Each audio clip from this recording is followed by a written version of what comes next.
When I'm on the mats, I feel like I'm home. When I put the gi on my back, I feel like I've come to a place where I can just forget the world for a little while and just enjoy the moment. And then I can go back refreshed to my family, to work and whatnot. The Jiu-Jitsu community is a very friendly community anyways. Every single place I went to, people were friendly, people were welcoming. It was very nice. It was a very nice experience, but it just wasn't the Knights culture. Knights is going to help them become men. Men in the way we want them to be, with honor, with dignity, being able to protect themselves, being able to protect others, being comfortable in themselves, having that mental resilience. The culture is still the culture. And that's because you've set it. And I've noticed, like I used to think, why do we do Arc of Wisdom? Why do we constantly go back over the health and safety rules? You know, when you say more health and safety, more training and whatnot. But it makes sense. I can't remember the reference of the book, but culture, there's certain artifacts that you have to have in place. So our slogan, one team, one goal, one tradition.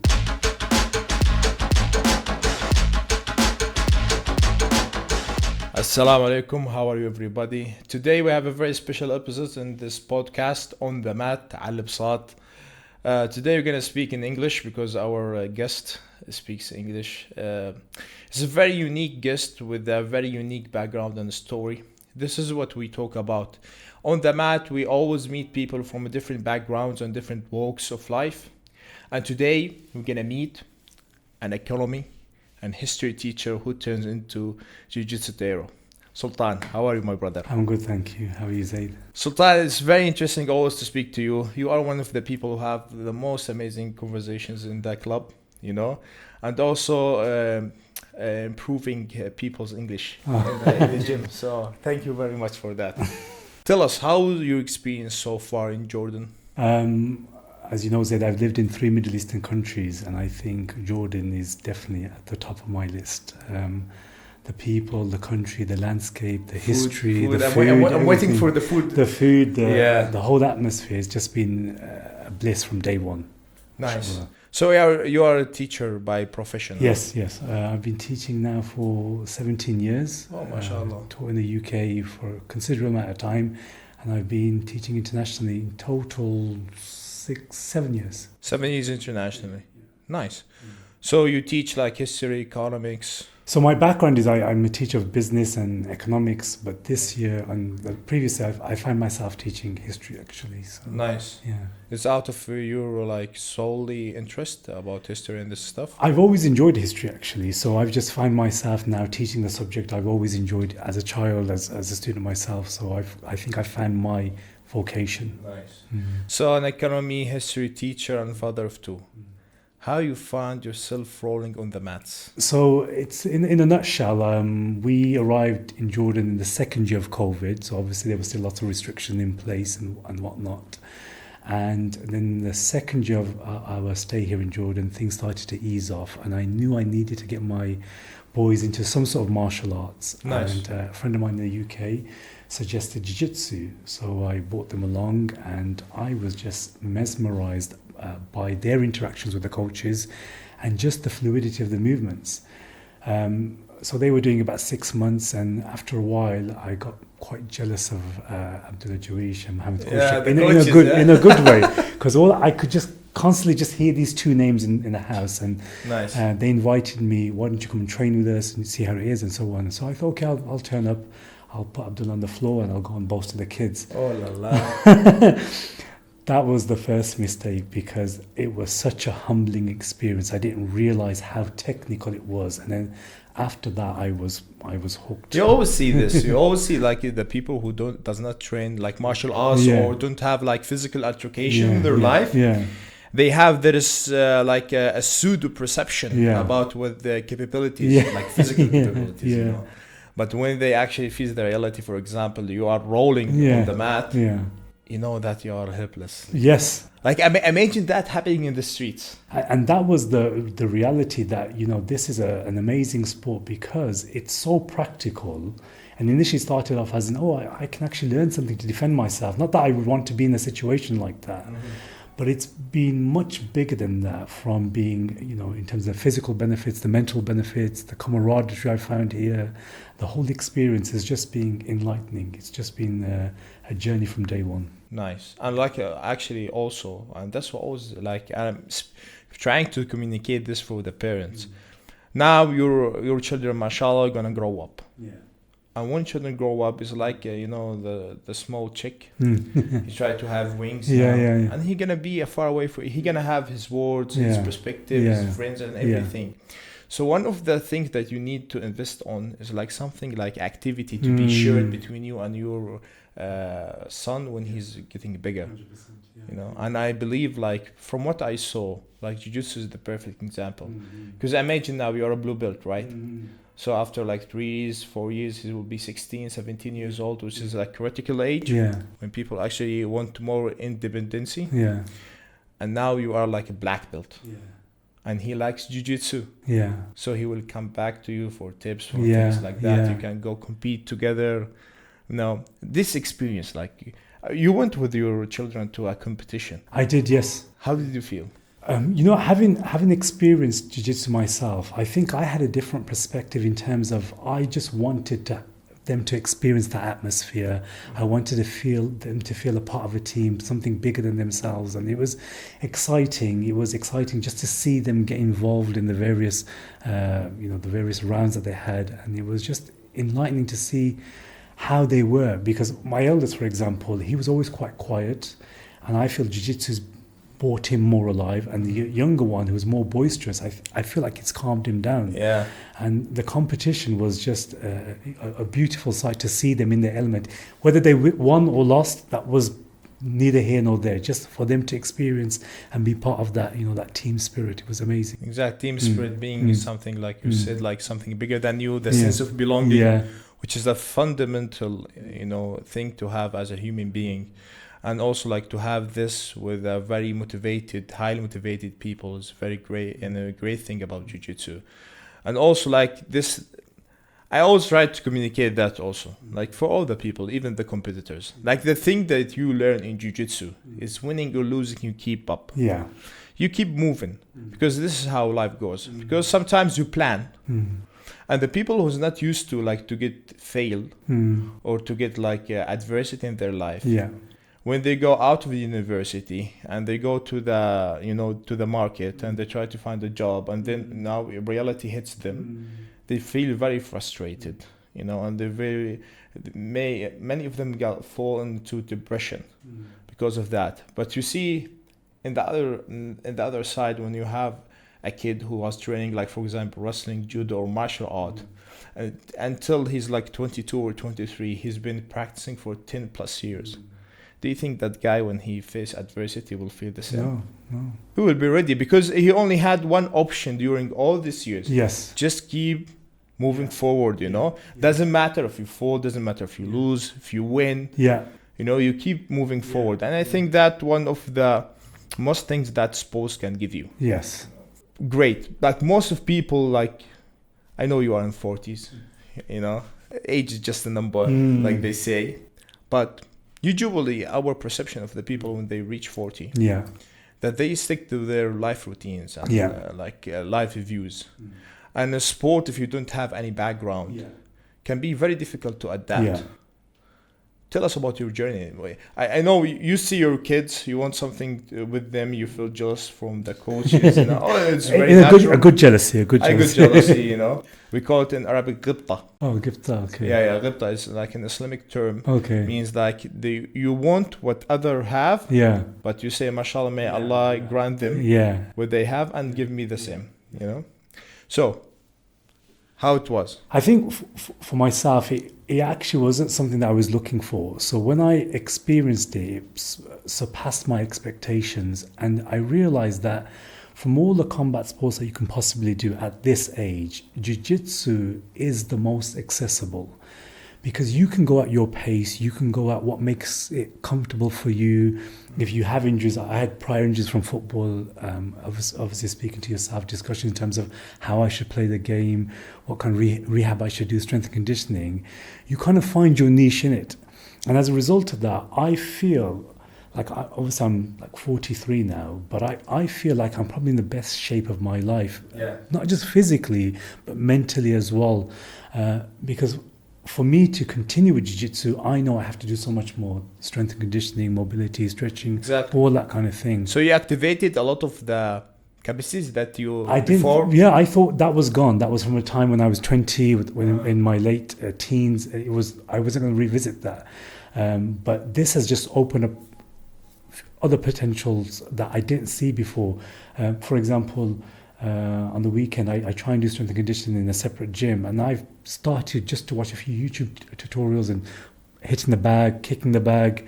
I know I'm not perfect, but just adding something extra, just You are doing research. Yeah, just investigating, see what could work and so on. But all with the pursuit of making my jiu-jitsu game better. Nice. So you have exactly, Yeah. and this is great. You see how jiu-jitsu have you like a direction. Yeah. It gives you direction, and this direction will shape up your physicality and your mental toughness. Yeah. And this is one of, like you said, is a great because it's accessible for all the people, and that maybe goes back because jiu-jitsu, it depends on like control. Yes. More than explosive moves, more than athleticism. Yeah. I mean, literally today, as we walked onto the mats, before we walked on the mats, I saw Mohammed Sharkosh with Abdullah, the judo black belt. Yeah. And Mohammed Sharkosh was doing, I think it was Spider Guard. And I was thinking, I think Abdullah's just going to break out of that. But when he swept him, it caught me by surprise that I thought... But for the people just to understand, like Abdullah is like twice the size of Sarkosh, Sarkosh is a old guy, like 36, 37 years old, and Abdullah is like, mashallah, like 23, 22 Olympian judo in the Olympic team of Jordan. So and it was just those little moments just motivate you to think that, okay, he could do that. Eventually I could do that as well. So it's just those small motivational gems, if you like. Nice. So let's go back, like, for being in the education sector, and seeing, like, witnessing the development of young minds firsthand. How you see the positioning of like martial arts or something like that? I think now we're in an age where we have digital overload. Recently, before the new school term started, we had a person coming in to talk about social media and how the school could harness the power of social media, and he gave some shocking statistics about how much more content is produced in comparison to how much we're actually consuming it. And as a result of that, many youngsters are going back to things that are more tangible. So he was giving statistics about how there's been a rise in BMX biking, there's been a rise in skateboarding. People like naturally without direction. People going back to the old Game Boys, Nintendo Game Boy and whatnot, because they're finding this world being overwhelming. Yeah. And I think is that because the too many like. I think it's the mental stimulus of all these various devices and whatnot. And I think seeing firsthand, dealing with teenagers, martial arts, but particularly jiu-jitsu, it has a calming effect. Because when you are on the mats, you're in the moment. You can't start thinking about your Instagram account or what somebody wrote on your YouTube account, because if you do, someone's going to choke you out. Exactly. Yes. So you need to be aware. You need to be in the moment. In the moment. And I think the more opportunities that we have for young people in that way, it makes them mentally resilient. It gives them that kind of calming effect that, they can go to a sport, to an activity where they can just forget about all the other social peer pressures that they may be facing. I mean, I have very strong views about social media, even mobile phones with youngsters. I mean, I don't know what And you don't have Instagram, so. I don't, because I know how I am myself, I think I had it once and I spent like 90 minutes on it, just scrolling, and I deleted it straight away. Yeah, they call it the zombie scrolling. Yeah. So even with the night's Instagram accounts, I have to look at it from my wife's phone, because I know after a while she'll ask for the phone back. So that's how I deal with social media. I know that's probably not the ideal way to deal with it, but that's how I deal with it. Yeah. Oh, at the end of the day, you know yourself better. Yeah. Exactly. And I join you in the same opinion. I feel like social media is very dangerous, the one, especially... SubhanAllah, this is what says, like in the verse, do not look what God gives the other people. Yeah. That because they always going to fall into the comparison trap. trap. Yeah. You stay to compare yourself Yeah. all the time, and Yeah. imagine social media with all these pictures of like cars and wealth and this stuff, and you can't help but start to compare, Of course. you know, and that will hit you when you Yeah. are in the lows, and Yeah. they will keep pushing you down and down and Yeah. down and down. And people maybe who don't have like healthy habits in their life, Yeah. that will lead them to depression, you know. For example, for us, like I use social media now. I use it with a goal to like marketing my business. Without this goal, I will actually not having any account on social media, like personally. Yeah. But I saw, like, for example, from my position, that I have some value that I can share, can share it with other people. Because of that, I use social media platforms. That's it. But I can feel like sometimes I fell into the scrolling trap. You know, you keep scrolling, and it's just a stimulus for your mind without any benefit. I think the key is balance. If young people have enough opportunities to do different things, then everything falls into place. Even their time on the phone becomes less important because they have a schedule, a routine. I have to go training. I have to go do things with my family. I think it's about finding that balance and helping youngsters actually, because ultimately they do need guidance. That's why as parents we tell them to go to bed at a certain time. Not like this, like modern day, like woke culture or something like that. It's like, oh, I will make my child choose. How are you gonna choose? Yeah. You know, you can't choose a lot of stuff. We cannot trust them like to smoke or to do of anything, course, and you're gonna like trust them to do like a big decisions now. I think this is like a craziness like happening now. I'm very intrigued about your like background, especially like being from Bangladesh, living in the UK, and now you are traveling around the world. How's that feeling? Like the feeling, what we call like the broken native. Like you feel like, because when you live 5 years in the country, you feel like you are connected to this country, and the culture comes like it gives like a part into you. How's this feeling? How you keep like the compass, you know, and from cultural side? I mean, so I'm obviously second generation. So my father came over to England in the early 60s. My uncle was the first person from my family who moved to the UK after World War II. And I mean, I know my heritage is from Bangladesh. But having grown up in the UK, I always felt, not that it was an alien culture, it was something that I knew I was connected to, but I couldn't quite understand all the cultural nuances, even having visited the country and whatnot. England's always been home. I think it will always remain home. But I think one of the greatest things that I did was being brave enough to move abroad. So initially I lived in Oman for 3 years, and it was Oman, it was an amazing experience. I saw this like on Instagram, the videos. It's beautiful. Waterfalls. It's beautiful. It's wadis and desert plains and mountains. It was just an amazing experience. I'm planning to go there actually. I think you'll enjoy it. You'll see the parallels actually with Jordan in terms of the geography as well. It's very similar. Nice. Oh, they have desert there. They are in the Gulf. And then, having spent those 3 years in living in the Middle East, it just opened up my eyes to a whole different way of living, the hospitality of the people of this region, the generosity, everything is, the Arabic language is so rich, everything is invoking Allah's name, you know, people are giving blessings upon you just in their everyday, in their conversations. So when I went back to the UK, I really missed that, and I was in the UK for about 3 years. My wife was ready to go back to work. We looked at the situation in terms of the UK. It was a no-brainer. We thought, let's go back out. We tried Saudi Arabia for 2 years, and then that wasn't quite for us. And then the opportunity came for Jordan. I mean, you get used to the nomad life. So, but I have to say, being here, I've learned so much from being able to practice Arabic to engaging with people, interacting with people. And I think one of the things that I've always had is a curiosity about people, their stories, their backgrounds, their histories and whatnot. So I found that Jordan is a place where, I mean, people think about Jordan as Jordanians, but there's whole subcultures melting within pot, that. yeah. Like the people from the Caucasus regions originally, from people from the various, the tribes of Jordan, the people who came from Palestine. It's just a melting pot of different people, and I've really gained a lot actually of interacting with the various groups here. Yeah, this is what actually I felt personally, to have this mixed culture is like, I call it always like a superpower. You feel like you can relate for a huge portion of people, and you can have very interesting experiences and have very interesting conversations.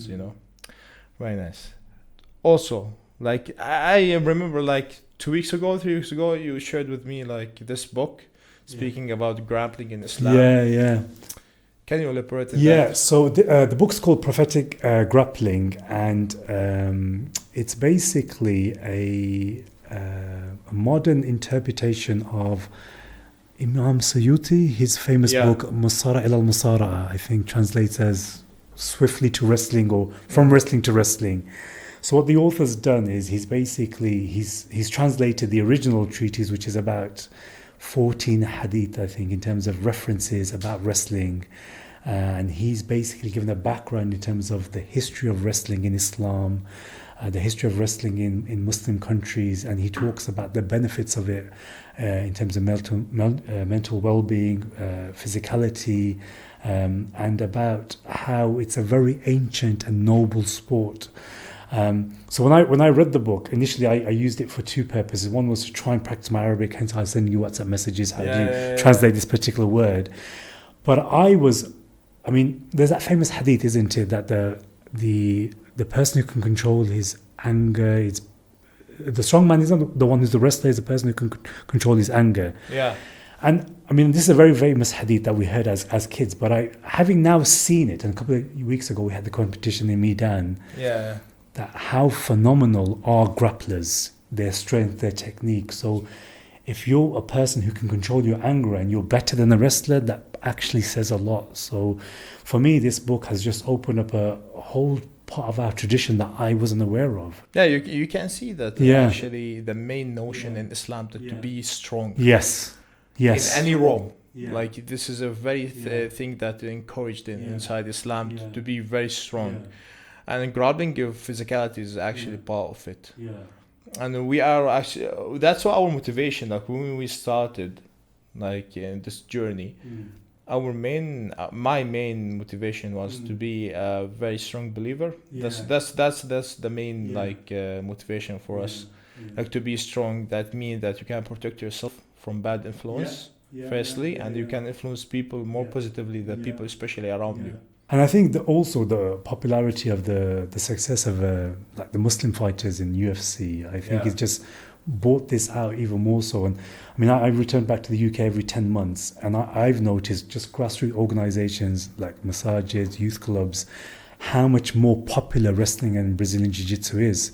Because I think you said it to us, Said, about 6 months ago. It's the one martial arts where you can every day go 100%. It's not like Muay Thai. Yeah, you can spar. Yeah, exactly. You can spar every day, and you're not going to hurt somebody the same way you might if you're punching them in the face or you're striking them. The tax is minimum at the grappling arts, than the striking. Because in striking, you only can spar 1 or 2 times per week, and then you can, if you try to do more than that, you can sustain a really bad damage to your head. So grappling, the thing is, every day you can go hard. You can go hard. You actually can practice the technique, and because of that, you see, especially with the wrestlers. They have resiliency and endurance that unmatched with any other sport, And this is one of the great things about this sport, is actually coming to understand the duality between your soul and your body, because you can see the connection between them, because when you train, you feel very good from inside. Yes. And you can see that when you are feeling good inside, actually that can manifest and your technical ability and this stuff. And this interaction is very interesting. When I'm on the mats, I feel like I'm home. When I put the gi on my back, I feel like I've come to a place where I can just forget the world for a little while and just enjoy the moment, and then I can go back refreshed to my family, to work and whatnot. very necessary to have Yeah. such a place. Yeah. Because you feel like sometimes you heat up like an engine Yes. and you need to rest. Yeah. Yeah. Have that release in a safe environment. There's a very interesting thing about you, Sultan, is that you choose to extend your stay in Jordan. Why is that? You know? We had this plan about we were going to come abroad for a couple of years, financial security and whatnot, and then go back. We went to Saudi Arabia. Alhamdulillah, I managed to do my Hajj. You know, we were living in Jeddah, so numerous occasions we had to do Umrahs and whatnot. COVID came, wasn't the best. Jordan came up. You know, you don't always get the opportunity to come to Jordan. You can in the UAE, Qatar, and so on.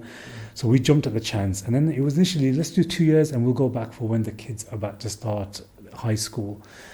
And then, having experienced the changes in terms of what was going on in the UK, obviously there's a recession, there's it's all doom and gloom and whatnot. The kind of thing, the walks. And so on. It just made sense to stay a bit longer, and we just happened to have completed our first year of being here at nights. And I said to my wife that, look, there's nothing like nights in the UK. I went home for the summer, I tried 8 clubs. You did that comparison. I did, yeah. I mean, we have about 10 clubs in Birmingham. I went to 8 of them. And I mean, as you know, Zaid, I mean, the Jiu-Jitsu community is a very friendly community anyway. So it is, every single place I went to, people were friendly, people were welcoming.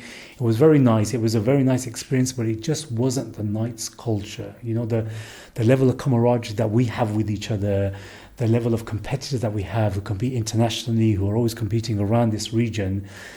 That was the 2 biggest things that were missing from the clubs in my home city. And I said to my wife that if we allow the boys to continue here and we finish their formal schooling, they're going to get to their mid-teens, and night is going to help them become men.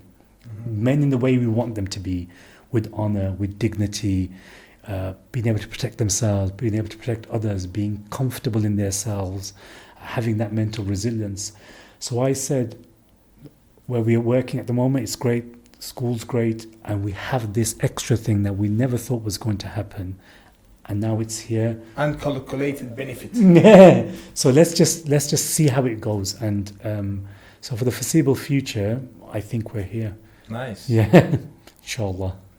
You don't know how much this makes me proud, to know that I have me and Nice have this type of influence. Yes.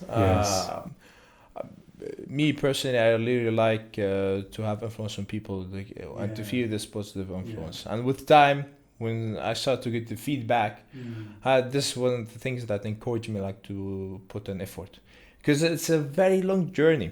It's a very long journey, and not necessarily very rewarding from a material side, but it's very rewarding from spiritual side.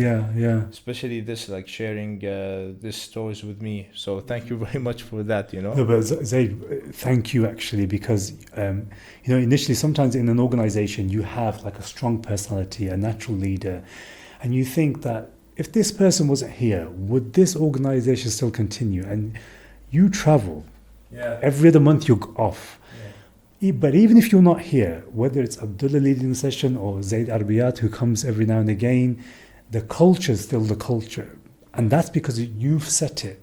And I've noticed, I used to think, why do we do Arc of Wisdom? Why do we constantly go back over the health and safety rules? When you say more health and safety, more training and whatnot.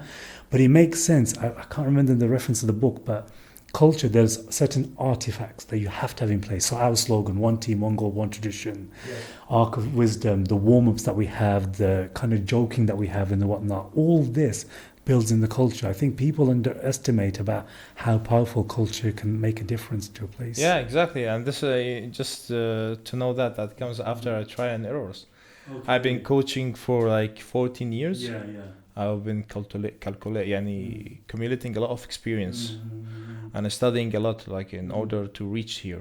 And like you said, it's very difficult, especially when the head coach is away. Whenever I go around the world, if the head coach is away, always there's a drop. You can have it because, of course, the head coach is the one who spends the years on the mat. But I think what I'm trying to do at nights is like you said, set up a culture. and everybody feel connected, and everybody feel responsible Yes. of holding Yes. this culture Yeah, up. yeah. You know, Yeah. not just the coaches, not Yeah. just the higher belts. Yeah. Everybody's responsible Yes. in Yes. nights, you know, to Yeah. hold up this culture, Yeah. because you are a first beneficiary from that. You are in the first row of this very beautiful movie, Yeah. you know, Yeah. the Cold Nights. Yeah. So you need like to hold your seats. Yeah. Yeah. And Alhamdulillah is giving like fruits now, and I believe it's like paying a rent. So we need to keep like pushing this culture and trying always to see the gaps and to be flexible and agile, especially with the young generation, you know. Because what I want is the true influence. I don't want like some, I don't know, the perfect Yeah. slogans, Yeah. perfect sentences. I don't care about them. I know that the humans are imperfect. Our journey is full of adversity. I want to be there to support people. And that's one of the things that I believe that, alhamdulillah, I've been taught that through life, that you need to be patient with people, you know. Some people, like before I was very white and black. Okay. Because I was competing, all my attention was in fighting. I was Yeah. young, you know. Yeah. It's very hard to be that motivated and Yeah. also have like this open-minded Yeah. mentality. Yeah. But with time and with like seeing a lot of people come and go, you start to understand. Like maybe some people are not ready yet. Yes. Maybe they're in the early stage Yeah. of growing. Yeah. So you need to be patient. Yeah. And also you reflect on yourself when you do something bad. And when you interact with any type of mentorship, and this mentorship be very good with you, even when you are doing something bad, you feel the effect of it. And this is right, like I know, I won't say it make me soft, but it make me more understandable of the people around me. And that's like brought me a next level. I believe like in teaching and coaching, you know.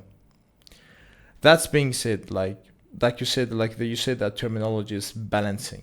Like we always hear that. Like now you have multiple roles. Like you're a teacher, father, and now a martial artist, I would say, you know.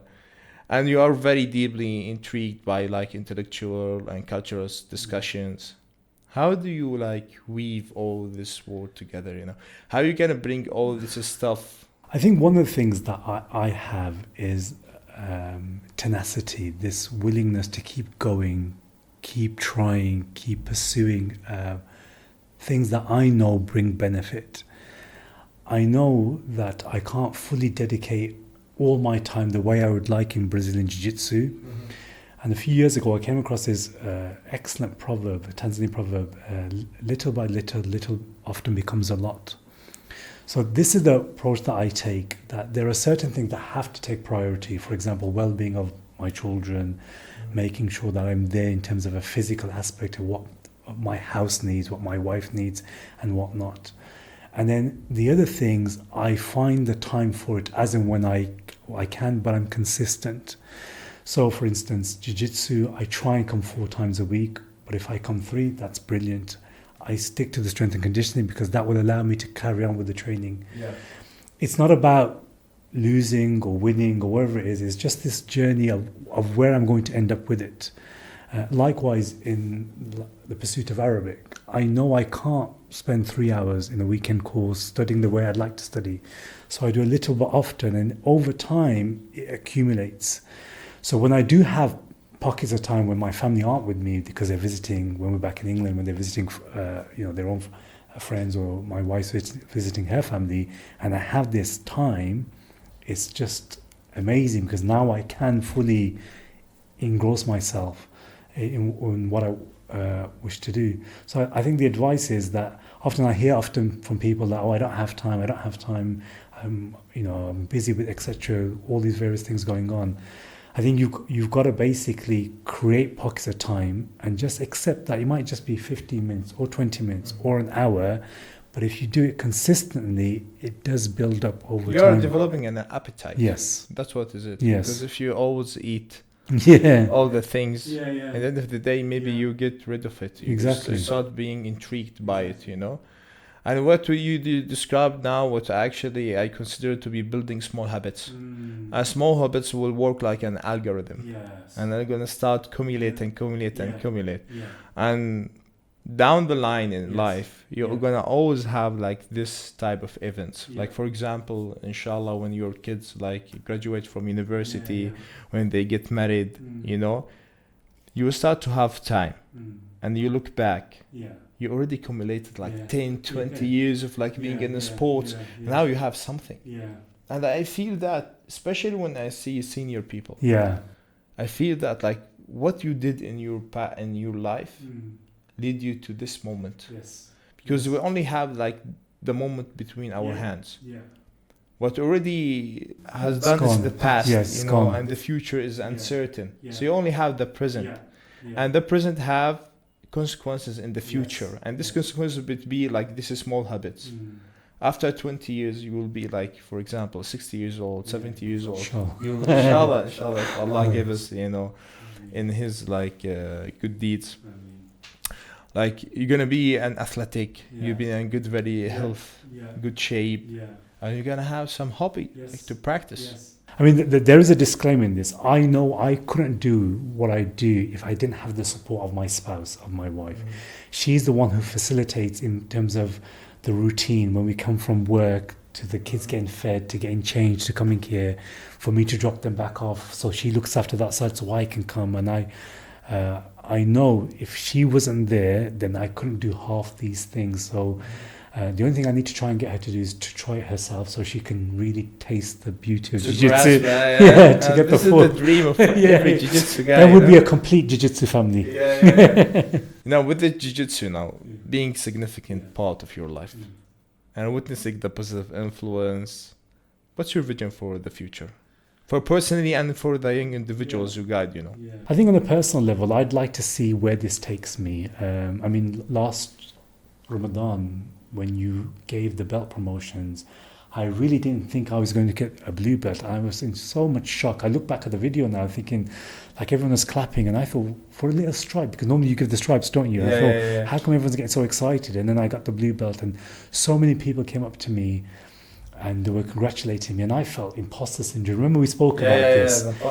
And you said, if I didn't think you were worthy or you weren't ready, you would never get that belt. And then I had other people coming to me afterwards and saying that you can't see what we've seen from when you first arrived to how you are now. So I'd like to continue. You know, it might sound far-fetched, but I would like to be a black belt one day, just to see where that is. What does that feel like? This is great. I cannot say that. I can imagine. The thing is, mashallah, your perspective now that you have, actually what we encourage people to reach when they are black belt, to see the value. So you see the raw value of the activity that you do. Once you see that, you're already a black belt. Believe me, you're already a black belt. Because I remember, for example, because I was training too much and competing too much. And it reaches a time that all the value of my sport is always tangled with like competition. Only with the competition. So when I stopped like competing too much, then what I'm doing, you know, then that bring me to reflect upon my journey and start to understand, no, what I do now, I invest in my future. There is many things that I take from jiu-jitsu I didn't know that I take it from. The tranquility, the content, this is stuff like the mentality strength that I have from jiu-jitsu is so huge. And the community. I would strongly encourage people, if they are visiting Jordan, if they are interested in this particular martial arts, to come and roll with us, and they will know exactly what we're speaking about, because you have to, like Omar, who came last year.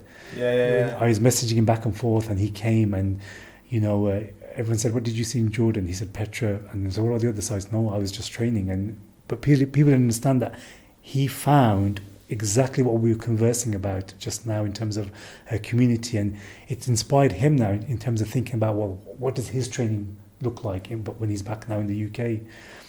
I think for my children, I've said to them categorically that this is now part of your personality. I don't care what you say, you're going to continue with jiu-jitsu. And now we're exploring other avenues. So, for example, now they're in the MMA class with another fantastic coach, Mohammed Absak, and they really taking to it. I think my youngest son, he categorically says he wants to be a Brazilian Jiu-Jitsu champ, and my mum will ring me and say, think he should be an engineer. Not what's this judo thing? Fifth generation. Yeah, they have a different way of immigrants, thinking. course. Different way of thinking. But I've told them categorically, look, enjoy it, because at some point we are going to return back to the UK, and you are going to miss this time. So you should just enjoy the moment, and you can't see what I can see, but I know it's going to make you into the men I want you to be, inshallah. Inshallah. In that note, thank you very much, Sultan. It's been great always like having a conversation with you. And I hope everybody at home like enjoyed the conversation that we have. And inshallah for the next episode of On the Mat. So,